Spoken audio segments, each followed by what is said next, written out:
today I'm interviewing Margret Petrie. I first met Margret when I had the great pleasure to be interviewed by her for her podcast, Authentic Obsessions, which I'll link below. More about that later. So I thought it would be fun to turn the tables and interview Margret because I think she's a really interesting and inspiring person. And I hope that you find that too. I'm sure you will, as we kind of talk with her about her podcast, her work as an artist, and where she's going now. So, welcome, Margret. Hi, Ellison. Thank you. It's so good to be here. I'm so glad to see that you are doing this now too and interviewing artists. It's just lovely. Well, you're a great inspiration because I found when I talked to you that it was a great gift to me actually, because we don't usually take the time to kind of pull back and look at our own lives from a distance and sort of see the shape of them. And so when I was interviewed by you, I just come out of a series of really busy years with COVID and kind of redesigning my own teaching practice. And just before COVID, I'd had a novel come out, and I just felt like I was, like many people, we just feel like we're running in place, and it was just nice to pause and see the bigger picture. So, and that's partly why I decided to start interviewing artists, because I find that I was inspired by listening to your podcast as well as being interviewed by you. So here you are. Here I am. And tell us where you're speaking from again. I am in Milwaukee, Wisconsin, where it is still snowing this time of year, but the sun is out. It's gorgeous. And I live very near Lake Michigan. So yeah, that's wonderful.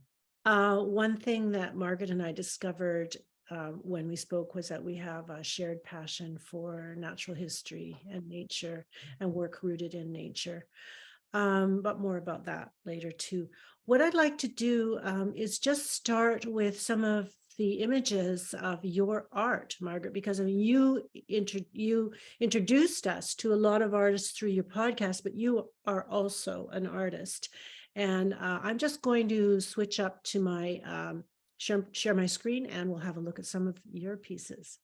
Okay, so Margret, tell us what this image is. Okay, so this is a very large piece. It's about, I think it's 5 feet by 3 feet.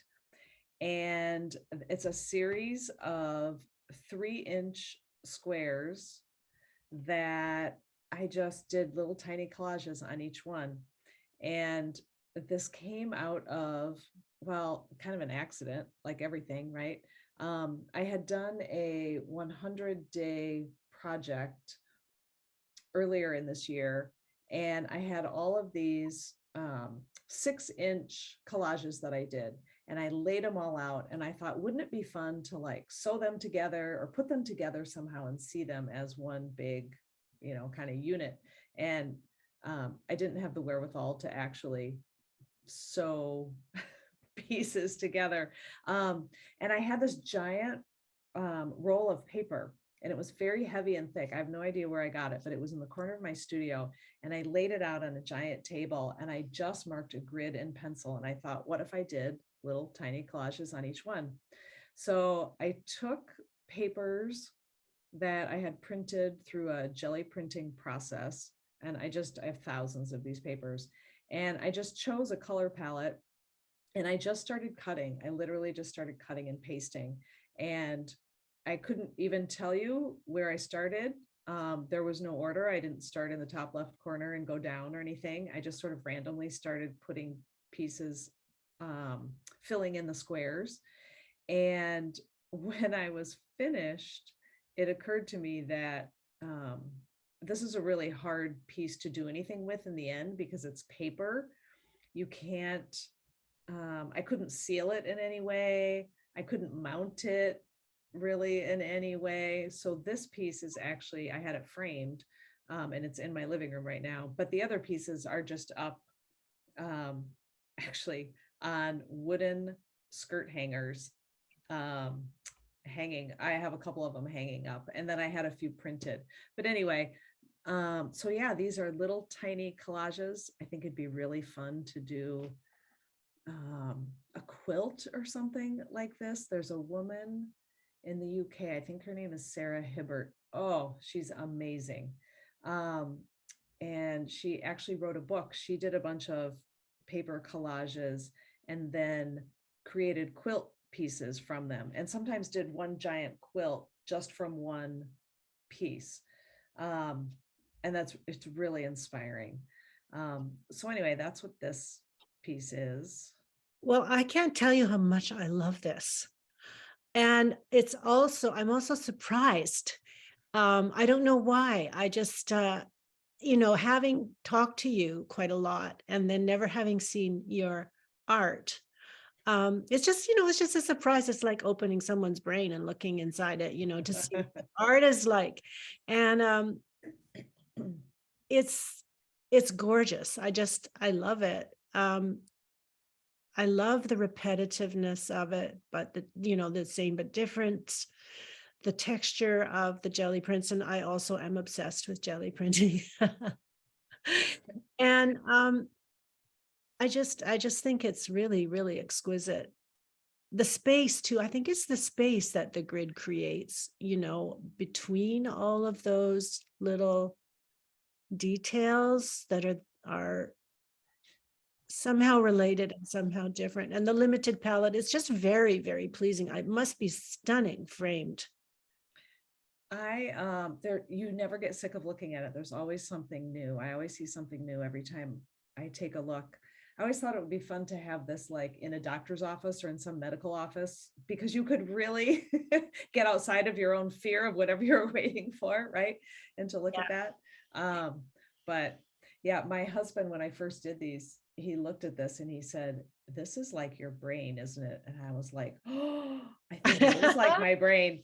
Like there's so much going on in my brain at one time that I have a hard time separating out all of the things that are going on, my ideas or to-dos, whatever it is.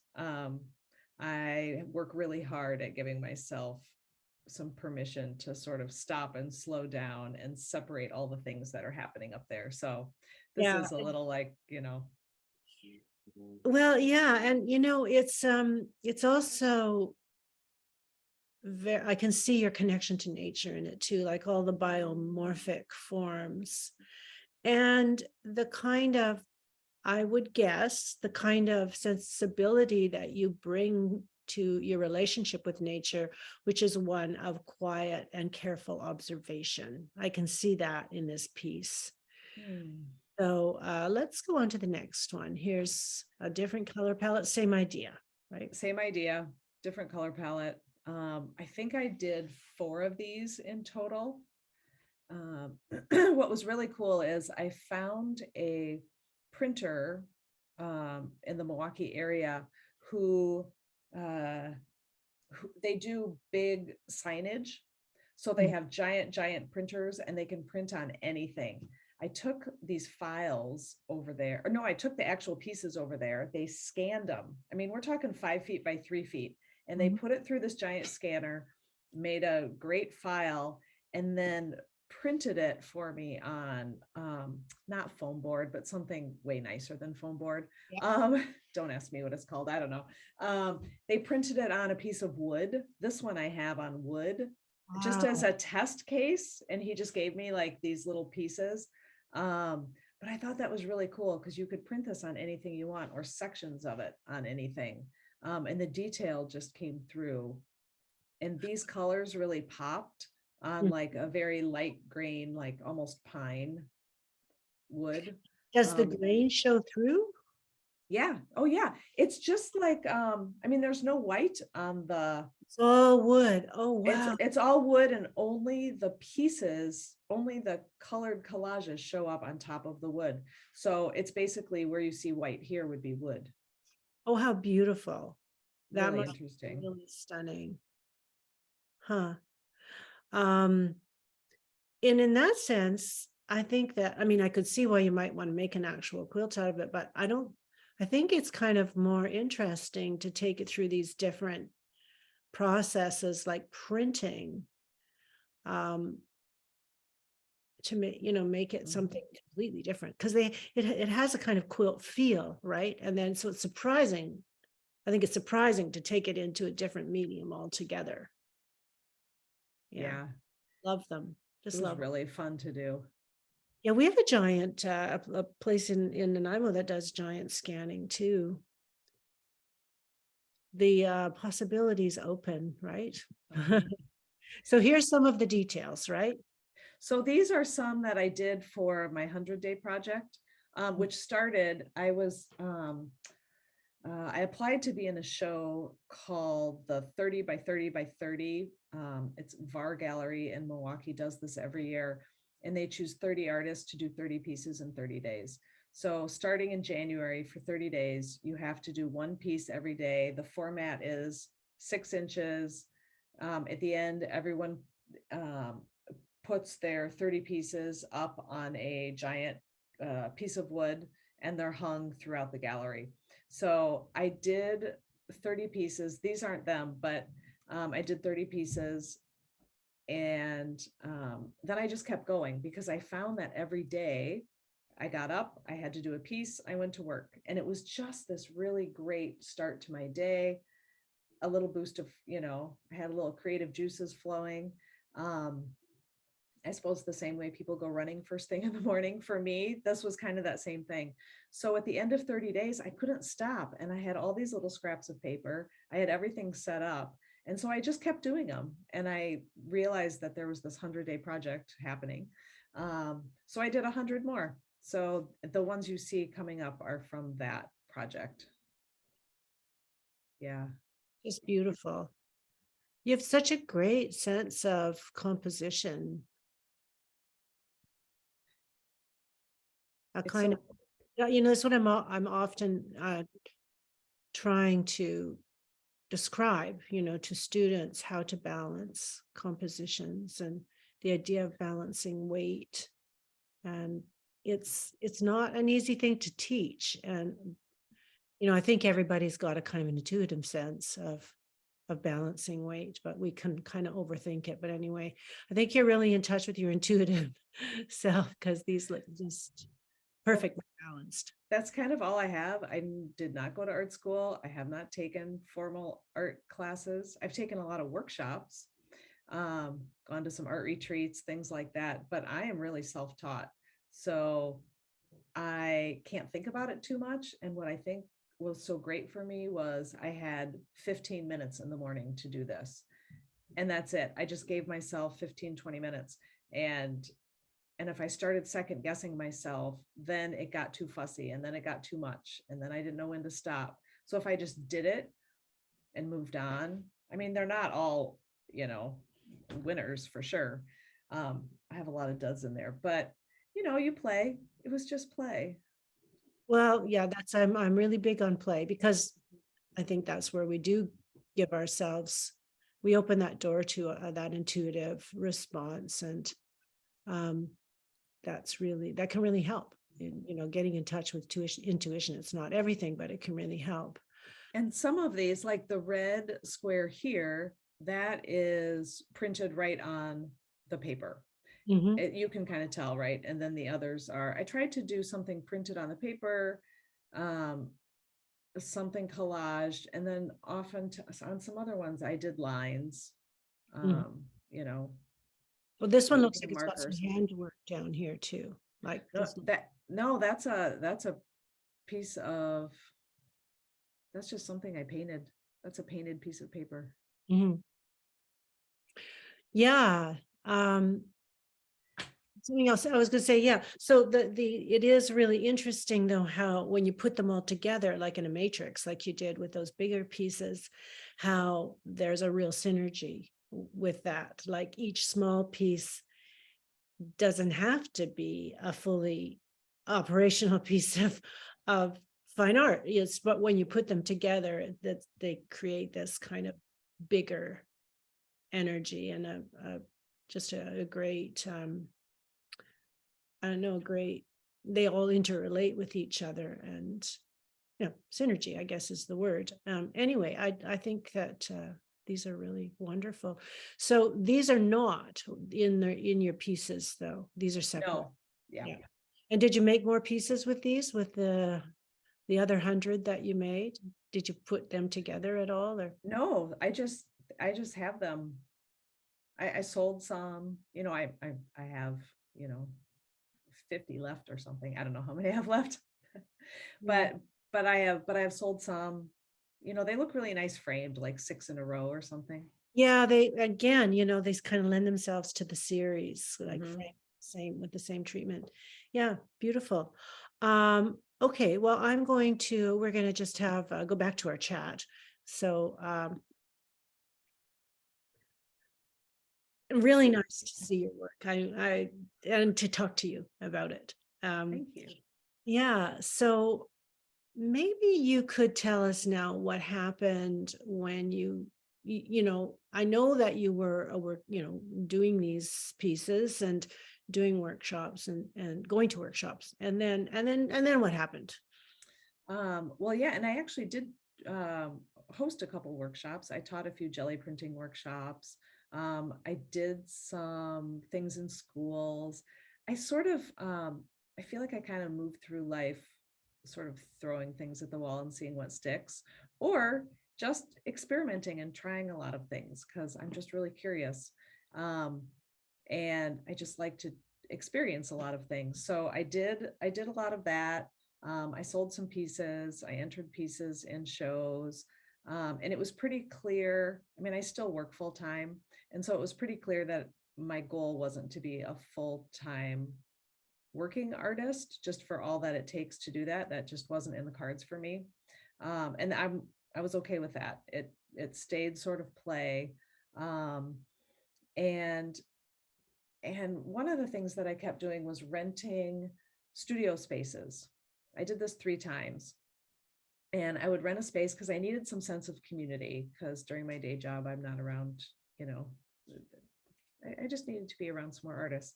So I would rent a studio space and then I would go to it, and like no one's there during the day because they have, day jobs, and or they're up late at night, or they're in their studios working because they want to be full-time artists. And I didn't get that sense of community. And I moved from place to place, met some really great people, had good experiences, but it wasn't the community that I was looking for. And I finally realized that what I really needed was just to talk to other artists. And so I decided to start this podcast. And in spring of 2020, and my goal was to do it very locally based, and to go into people's studios and to interview them and to take pictures of their studios and to really like sit with them and touch all their, fun, tools and look at their techniques. And then COVID hit and I couldn't do that. A blessing and a curse, which I thought was a curse. It was really a blessing. As anyone who has listened to my podcast knows, I have interviewed people from New Zealand and England. And I mean, even I couldn't go across the country interviewing all these great people. So it really was pretty cool. Anyway, I started the podcast because I needed to hear from artists sort of how they got through all these challenges. And I was interested in some things that I didn't know anyone else would be interested in, like what's the physicality of working? Like my back hurt, my little, my fingers hurt from doing all that little work. And I wanted to hear, like, how do you deal with that? What do you do? Do you have any tips? So I wanted to talk about their sense of community, the physicality of their work, their studio spaces, how, the mind chatter, a lot of mental and emotional stuff, not so much the techniques. There are a lot of people like you and others who are really great at that. I am not. I don't have the business sense and I don't have the technique sense, but I wanted to know how creatives get through, their life. So I started this podcast, and I think A couple of my taglines were, um, uh, listen to how artists embrace like the uncertainty and joy that fuels their work. And at the end, I always say, acknowledge the mess and keep going. Cause I just think it's just such a messy, I mean, life is just messy, the human condition, right?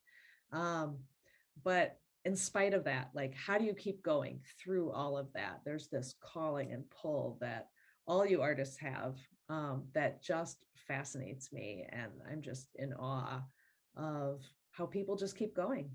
So I started the podcast, and spent a couple years for a while. I think I did 35 in a row every week. It It was must have been insane. on top of your job, and Yeah. you're also a mother, and yeah, Oh yeah. want to plug the podcast because it really is, it's just a treasure trove. And I think it is wonderful because it does get down into that kind of the nitty gritty machinery of how people do the work physically, emotionally, how you keep going on, because that is, to me, a huge piece of surviving as an artist. It's not, it is about talent, just a little tiny bit, actually. Yeah. There's aptitudes, right? But it's so much about how do you get to the work? How do you make it, put it first? And I think a lot of women grapple with that, especially. Mhm. And and then how do you make your way through that messy part of not always creating the work that you want to make, and dealing with the rejections. And I think that our inner rejections are more significant sometimes than the outer rejections that we Mhm. get. But that's like such a huge piece. And I mean, I didn't go to art school either. I'm a biologist. um, and I don't know what they teach in art school, but I hope they I hope they, maybe it's just something you learn with experience and realize you just have to get up and dust yourself off and keep going. But also, it's what you have to do as when you're a creative person. You just eventually you have to just realize that this is what you have to do, no matter what anybody else says or what you're telling yourself, as far as judgment. So anyway, and I think that all the voices in your podcast really help to to train us to, you know to get through that part of being an artist, if we just take the time and listen to other artists. So I'm really grateful for your work with your podcast. So then, Thank you. Well, then I just want to say two other things about that. One, my husband, who's a writer, and I interviewed him, on my podcast. I've interviewed a few writers, and he says, I just can't not do it. yeah, It's never been a choice for me. Like, I've always had to write. It's just part of who he is. And he's tormented. And there have been years that have been terrible. And I mean, he held a full-time job for most of his life until just a few years ago, where he's writing full time. So I got to experience that. And I wanted to know like how other people live with artists too. So in people who have relationships with other artists, it's really interesting, or they talk about their spouse. Um, so I loved that part too. So I just want to talk for a minute about, how I came up with this name for Authentic Obsessions. And there's this artist, her name is Sonia Clark. And I heard an interview with her from like the American Craft Council conference or something, totally random that I found this. But anyway, she was doing a talk and she said, "Have you found your authentic obsession?" She said, "It's a good question to ask yourself because it's something that's uniquely your own, but it's connected to other people. And you're really curious about it. It makes you a lifelong learner and you want to share your curiosity with other people." So obsession has this like negative connotation, right? Like, I'm really obsessed and I can't, the artist and his not showering for days or whatever. So I just really liked this, that everyone has something that propels them to create and move forward. And so I ask everybody in the interviews to name their obsession. And it's interesting because some things are tangible, some are not. Some yeah, people are like, oh, the sky. And some people are obsessed with a place or a feeling. So there's no right or wrong answer. There's no wrong answer at all. It's just whatever is coming from you authentically that's making it your own and that you're curious.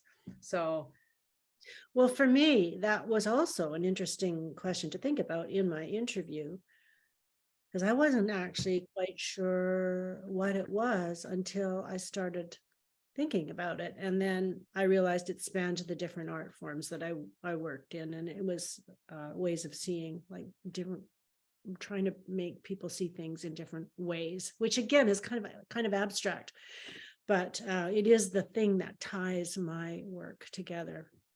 And that was a gift too, for me to kind of sit down and really think that through. Yeah. So, and my favorite thing about these interviews is when we have these conversations, and I mean, I guess they're interviews. I try not to talk a lot. I really want I want to ask good questions, right? And when someone says, "Oh my gosh, I never thought of that before," or "Wow, that really made me think," and that is just such a deep pleasure I get from that, mhm. that I just wanted to hone my interviewing skills and be better at it and see how I could bring out the best in, other people. And Um, how many episodes did you finally record? I have 69 Right. and I'm going to go back. I And just took a hiatus. and so where did that take you to? Well, it took me to the next thing. I do feel like I have reinvented my life a lot, but everything is connected, which is kind of interesting, which we can talk about in a minute. So I've always been really interested in um, sort of well-being and flourishing and how do people thrive. And there are just a zillion podcasts and research out there, sort of about, well, happiness is the thing that a lot of people look at, right? Um, I think happiness is a byproduct and not what you should be striving for, but that's a whole other thing. Um, so there's a discipline called positive psychology. So maybe people are familiar with it, maybe not. Traditional psychology really looks to fix what's wrong, sort of you're at a baseline, and traditional psychology, you're kind of below the baseline and you're trying to get up to this good foundation again. And positive psychology kind of takes you from this baseline sort of north of neutral. So how do you're in a fairly good place, you're okay, but you're looking for a little more meaning or purpose, or you really want to like flourish and thrive and you're interested in how do I get more meaning or be of more service to others or something like that. Um, so there's this whole um, discipline now. I think it started at the University of Pennsylvania. And I have a master's degree, didn't really want to go back and get another one, but so interested in all of this research. So I found a program that's a certificate in applied positive psychology. And I hemmed and hawed for a while before I pulled the trigger. But I enrolled in the certificate, and for 9 months, 22 of us, I think we were in the group from all over the world, got together twice a week for a couple hours a week. Um, I kept doing the podcast a little bit after I started that. It was very clear working podcast, there just wasn't time for all of that. So I just dropped the podcast and put it on hiatus. Um, but I really learned so much about resilience and optimism and how the brain functions and your neural pathways and neuroplasticity and all of the things that intuitively I knew to be true, but are now backed by science, which Mm, just blows yeah. me away. Mhm. Um, so that was, it was sort of like a really intensive uh, therapy session for 10 months because you really look at everything from your own lens, right? You're in breakout groups, people are very vulnerable. You talk about how it affects your own life. Um, and, my family and people around me, I think that program really changed me for the better. Mm. Um, So that was really fantastic. And at the end of that, we had to do a final project. And I put together a proposal for, well, a proposal. I haven't done it yet, but I'm going to, for a workshop based in nature for creatives, about sort of how to stop the mind chatter and all of that. So it's a really great experience, that whole program. And we have a short presentation that you put together out of this project, right? Yeah, I can talk about it if you want. Okay, so this is your keynote on your project that you developed out of this idea of going to nature to try to, well, you put it into your words. Okay. So this all started with kind of my own deep belief in the power of nature and its role in stopping my own mind chatter. And so I knew I wanted to create something that combined nature with these evidence-based concepts and strategies rooted in positive psychology. So I created this one day sort of immersive experience, bringing artists together. Excuse me, sorry. Bringing artists together in an outdoor environment to just experience the power of nature and getting unstuck and quieting the mind chatter and ultimately boosting creativity, hopefully. So there's this thing that happens to me when I'm working in my office at my desk. And it even happened when I was in my studio creating a lot of art, but it's this feeling of like constriction and antsiness in my body. I'm kind of a fidgeter and I need to move around a lot. So I kind of start to internally twitch and my legs start moving and, my heart starts pounding a little bit and I just can't focus on the task at hand. So when I actually listen to my gut and step outside, which is what my heart is telling me to do, just go outside for a few minutes, that feeling goes away almost immediately. And it doesn't really matter the setting. I can walk down to the lake. I can go for a little hike at our local nature center. I can even just walk around the block and just notice like the trees and the plants and the birds. The one constant that I always feel is that I am a little more hopeful. I feel lighter. And I often have these insights into a problem I'm trying to solve. So, and I was taking this back too in the course of recording conversations with artists for this podcast. It became apparent to me that I wasn't the only person who felt like this. Creativity was recharged when I spent some time outside. Totally preaching to the choir. To you, Allison, you know all about this, right? So some artists I talked to, like you, were pretty confident. I feel like maybe they cared a little bit less about what others thought. So even though those mental struggles were still there, they could plow ahead. I don't know if there's a connection. I like to think there is between time that you spend outside and just kind of persevering and moving forward. But just as often, I heard artists talk about things like, I'm not good enough, or I'm not achieving enough, or I'm afraid of making mistakes, or I worry about people judging me. And so as I was progressing through this positive psychology program, it seemed that these concerns might be addressed by some intentional interventions and tools, like going outside or, positivity, gratitude, those kinds of things. So I wanted to give people an experience an opportunity to intentionally experience this powerful effect of getting outside while reflecting with other creatives.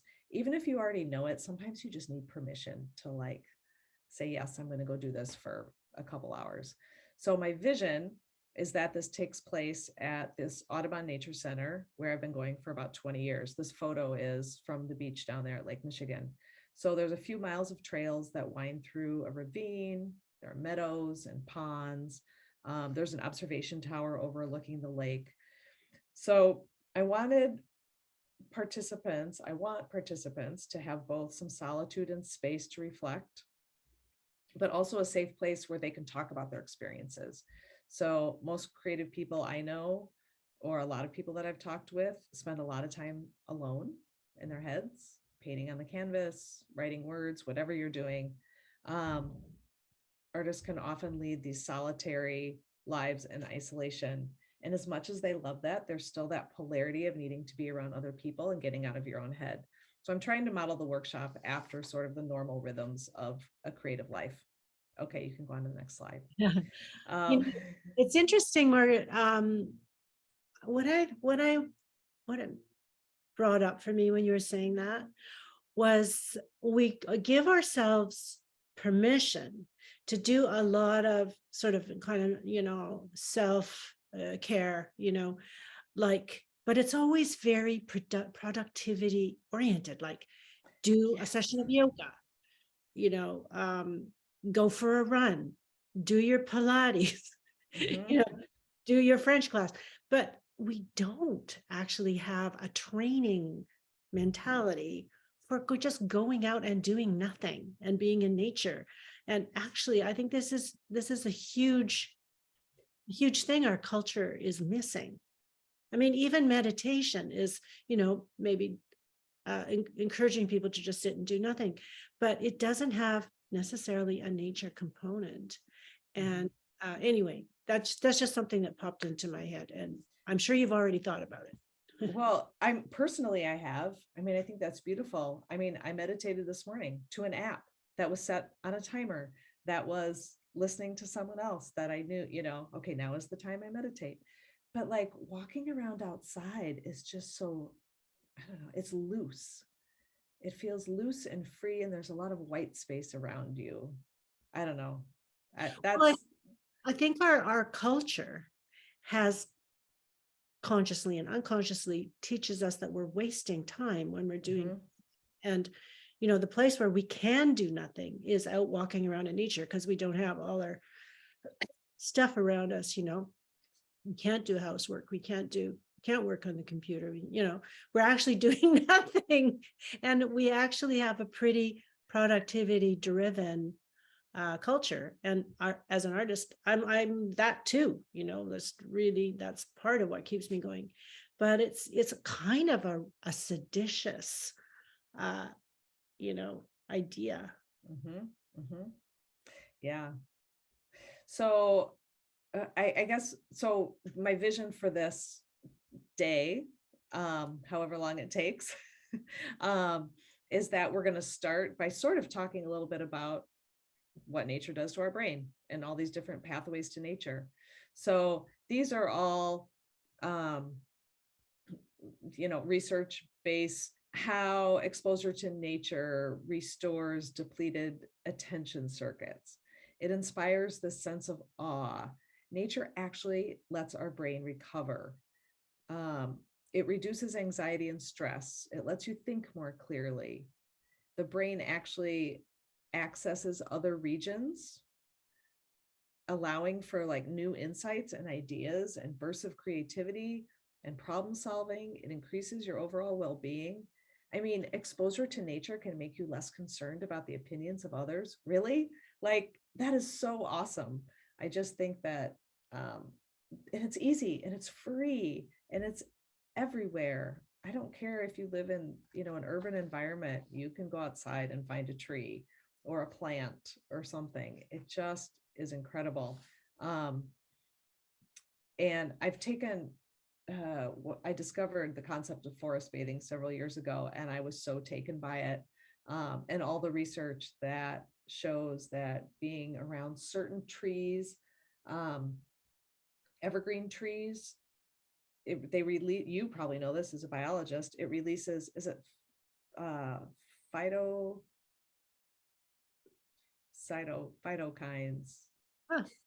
I don't know.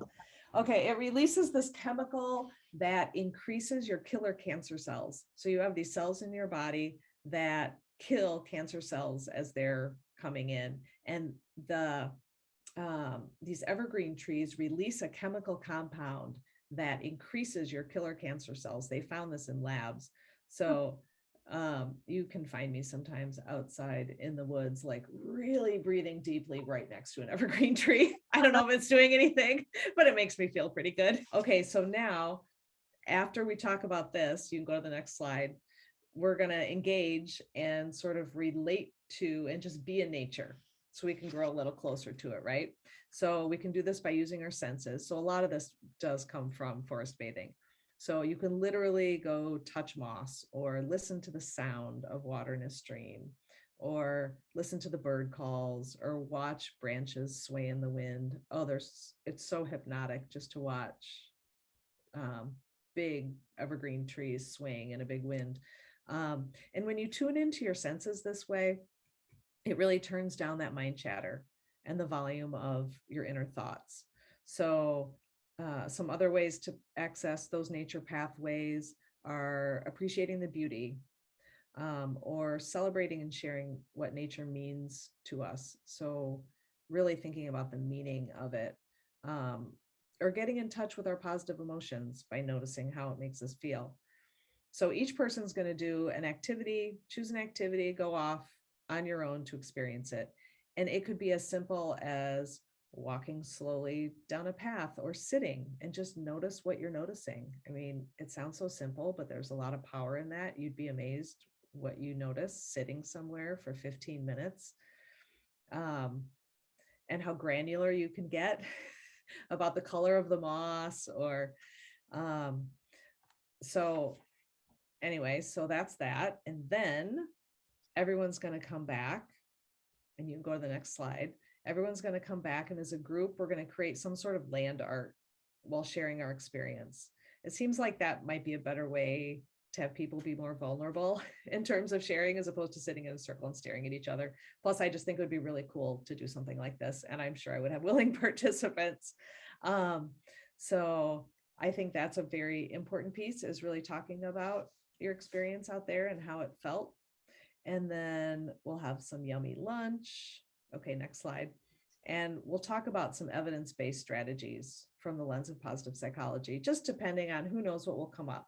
But sort of understanding how your thoughts and feelings are connected, being aware of your mind and redirecting it can really go a long way to putting that mind chatter to rest. So exploring strategies to avoid overthinking or social comparison, how to increase flow experiences or change limiting beliefs.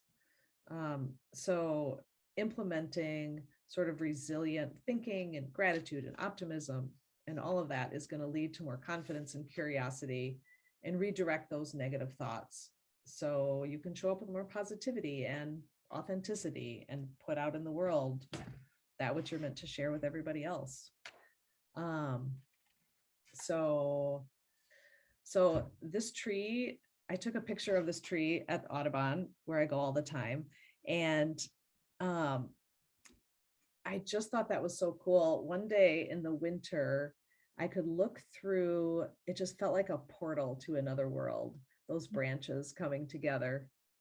I just had to say that. I don't know if people get that, but it was pretty cool. It was a pretty neat experience. That's one of my favorite trees there. Well, you know, one thing, I mean, as a biologist, when that happens to a tree, and this might be an interesting metaphor, is that the growing tip, the leader, has broken. You know, trees grow from their chip, and that's called the leader. And if something happens to the leader, like it's knocked over in a storm or broken for some reason, then the two other, often it's two, sometimes it's one, another part of the tree will take over and become the leader. And what's happened is that two have become leaders here and created this, you know, double growing point. And they've come together. Yeah. And now there's one coming out the top again. Sometimes you have to go off on a separate path and come back. Yeah, I like that. I like that metaphor. That's beautiful. Yeah. Let's go to the next one. Okay, that totally is not in Milwaukee. It's a banyan tree in Florida. It was just, I don't know. I'm a fan of trees. So anyway, my hope is that people who show up for this workshop remember that, like, when the mind chatter shows up and when you're feeling stuck and facing obstacles, that one just really simple tool is to walk outside, you know, touch a tree, listen to the birds, even just stare at a plant. And know that you don't have to go like on a 3-week long retreat in the woods to get a creative jumpstart. Like, that sounds really nice. And yes, do that if you can. but the power of nature is so incredible that like sometimes even 5 minutes is all you need. So, just get outside wherever you are. It's just an incredible thing. That's great. I challenge everybody who watches this to go to that page that just talks about things to do at those short actions you can take. And I've always been struck by how you don't actually have to be in a natural environment, because nature is everywhere. And even just going out in your neighborhood, even if it's suburban, can be really, even urban, there's urban parks, you can create those experiences. Mhm. So if there's wind, there's sky, there's weather. Exactly. Exactly. There's so many resources online. Um, there's this great, I found this woman on Instagram who started an organization called Other Ways to Walk. And it's out of the UK. I'll send you the link. And her whole goal is to try and to get more people outside walking. And she has a lot of little research-based anecdotes. And did you know that nature can inspire a sense of awe? Did you know that nature can help with depression? Did you know that? But there's a lot of initiatives in the UK. There are probably some here too, but it just feels very, I don't know, government funded there in a way that it's not here. I don't know. Yeah. Maybe I'm looking in the wrong places. If anyone knows of anything, send them my way. Yeah.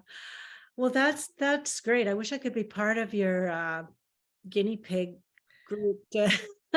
So I'm feeling like I need to take this on the road, really, and just find a group of 5 people who want to do it, and we'll just go out and practice. I mean, Come to Protection Island where I live. There's lots of evergreen trees. I know a few people who live out near you that would probably be okay with that. I'm ready for a trip out there. Yeah, this is not, I didn't devise this thinking of like how I'm going to make a whole lot of money from doing retreats like this. I just want people to get outside. Yeah. So I just think it would be really fun to do this. I just have to figure out how to do it outside of here. I will do it in the spring in Milwaukee for sure. Yeah. So you're going to be coaching with this with your diploma, right? Well, so I have a certificate. So I'm a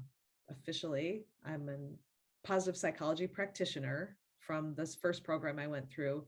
And then halfway through, yes, I started another coaching program from the same place.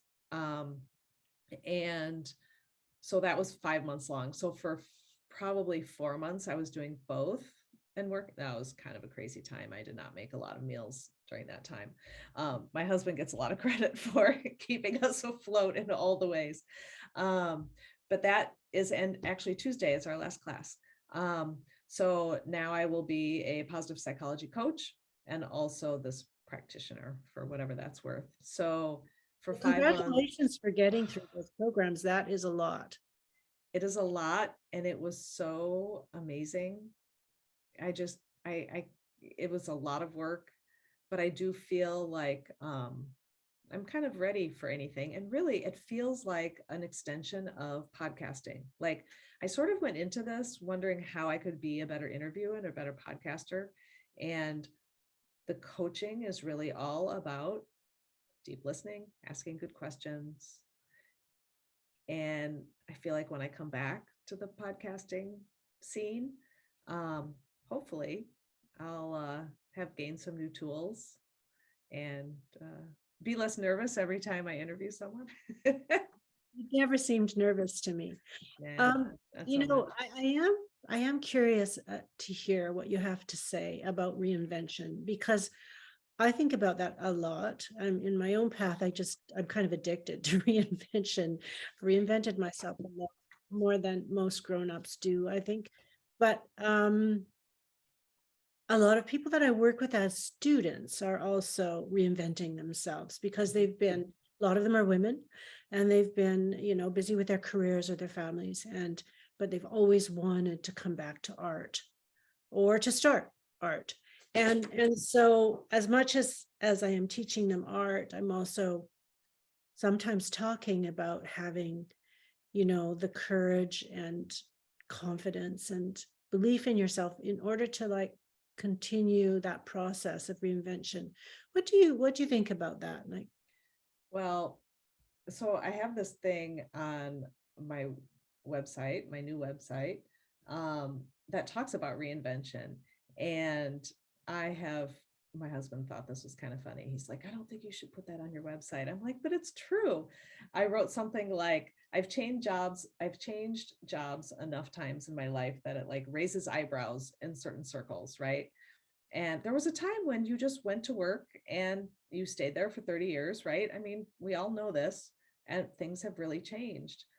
And when I started in the workforce, um, way back when in the 80s, that's kind of what you did. And when you wanted to quit and do something else, people were like, oh, I don't know, should you do that? How are you going to get ahead in life? Um, but I've come to see that sort of all my work is connected. And I'm just gonna I'm just going to tell you a few things that I've done. I was a purchasing agent, was my first job at a university. I was a policy analyst. I was a sales executive. I was a personal chef. Um, I had a job when I was a policy analyst. Oh, this is beautiful. When I was a policy analyst, I worked with all these accountants. I don't know really how I got this job. Because I could work with difficult people, but they wanted someone to work on strategic planning. And everyone was like, no, no, no, no, no, not me, not me. And I was like, I'll do it. So they gave me a title. I have my letter still. They gave me a title called the Transformation Champion. And I just think that's beautiful. So I'm calling myself that again. So I've been a realtor. I've done recruiting.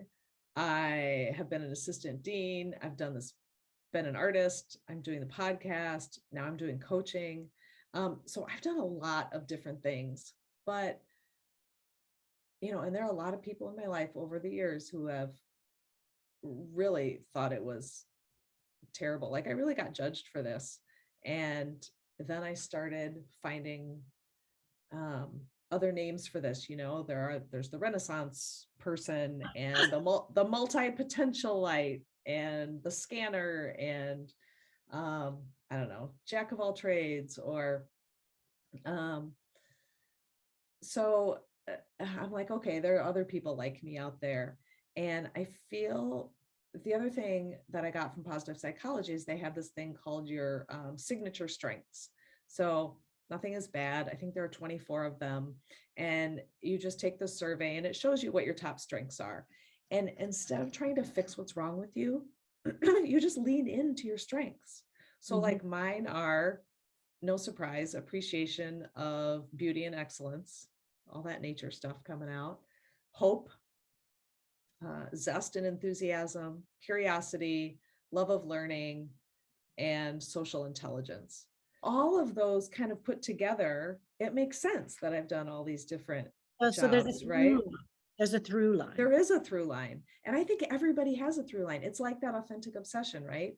I mean, sure, maybe you're obsessed with clocks or whatever that tangible thing is, but you could go to some deeper transformational thing and be like, oh, clocks are about time. And what does time mean to you? And, so there's always there's some through line there. And I think all these women that you talk about, I encounter them too. I mean, midlife, I guess I'm post midlife, or I'm going to live really a long time.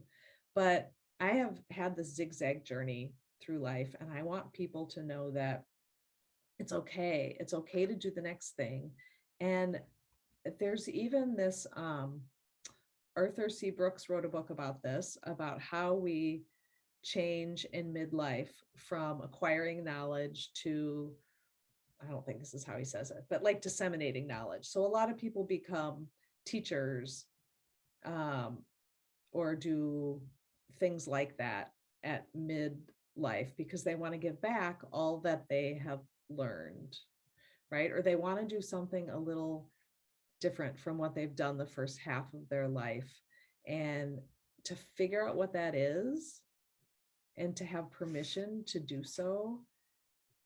I mean, I think also what I think is an important thing we can do as we get older is to synthesize.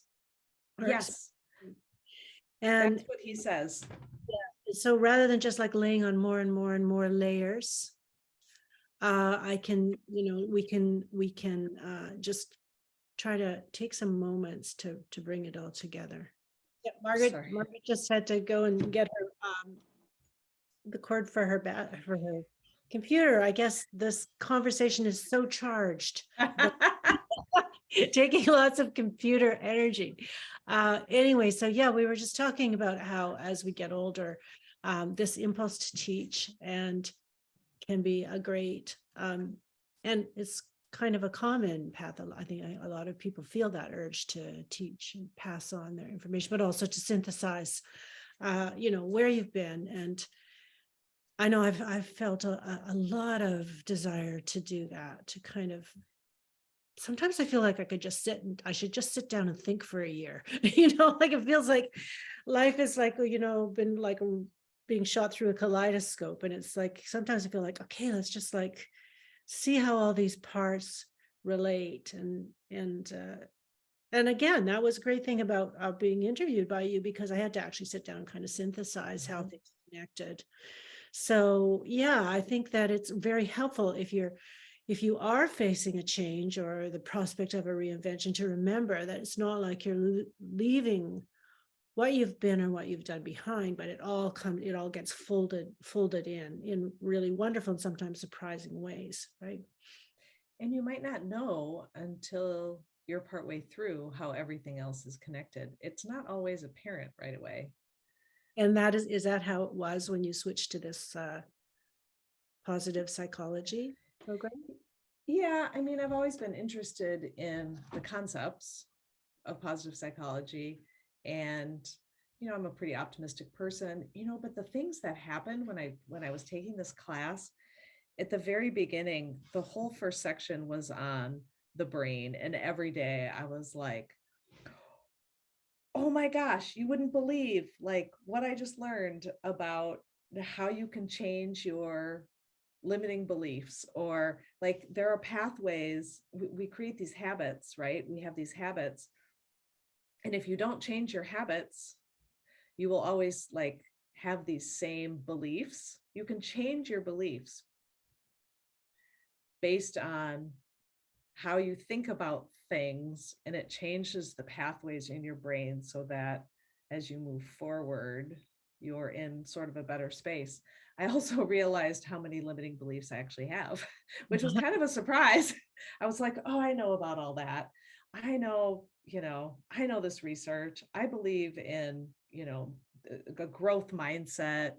And, I've read Carol Druck, and I know those books, and then you start sort of digging down what it actually means. And I was just like, oh shit, I have really limiting beliefs around this one thing. And like, I feel like things should be easy. Like if it's not easy, then I should give up, because, like there's this thing we're meant to do, and it should just appear and be easy. And if it's not, it must not be the thing. Right.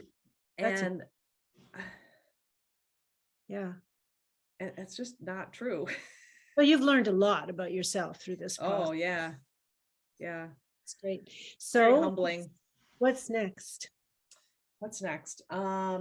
So I need to get some more guests. I got to start the podcast back up, and get some coaching clients. I have coaching clients. I have not put it out there. I haven't done a newsletter in a while, and I feel, well, so here's the little imposter thing, right? Coming up. I haven't posted on social media. I haven't sent a newsletter out. And it's hard to do the first thing. It's not hard to do the second and third thing, but to actually put it out there, there's this part of me that's like terrified to do that first post again. And I'm like, no one's going to see it because I haven't been out there anyway. So really the first one should be the easiest, but it's like, it has to be perfect. Like my re-entry has to be perfect. And I know that's crap. I know it doesn't matter, but I guess I need to go for a walk in nature, and maybe that'll stop the mind chatter, right? I should take my own medicine. Well, you know what? I think that is a great Mm. way to wrap up. And maybe just remind everybody else that to try that as soon as they can too. Just take yourself out for a walk in nature as soon as possible. You have permission to pause. Yeah, permission to pause. I like that. Great. Well, thank you so much, Margret. It's been wonderful. It's been a great chat. I'm so glad I got you, and and we had this time together. So let's keep in touch. I want to hear how your nature, especially your nature based coaching goes. Thank you. Thank you so much. It's such a pleasure to talk to you again too. And this is kind of the foray I needed to get back into my own We're all cheering you on. activities. Thank you. Yeah.